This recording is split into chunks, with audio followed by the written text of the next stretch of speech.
সামনে না।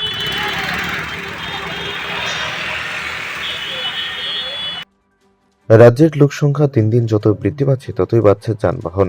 স্বাভাবিক কারণেই জনসাধারণের যাতায়াতের জন্য নিজস্ব যানবাহন এবং সরকার কর্তৃক যানবাহন বৃদ্ধি পাচ্ছে, যার প্রেক্ষাপটে বর্তমানকালে যান দুর্ঘটনা প্রতিনিয়ত যেভাবে বেড়েই চলছে তাতে সর্বদাই একটা অজানা আতঙ্ক মানুষের মধ্যে বিরাজ করে চলেছে।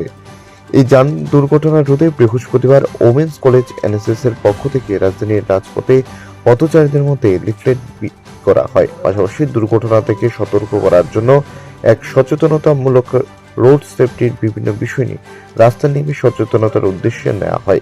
বৃদ্ধি পাচ্ছে, যার ফলে অনেক তরতাজা প্রাণ অচুরি ঝরে পড়ছে। যার কারণ হিসেবে আমরা লক্ষ্য করছি যে সিট বেল্ট না বাঁধা, হেলমেট না পরা, ট্রাফিক সিগন্যালকে মান্যতা না দেওয়া এবং ব্যুরো রিপোর্ট, প্রগতি নিউজ।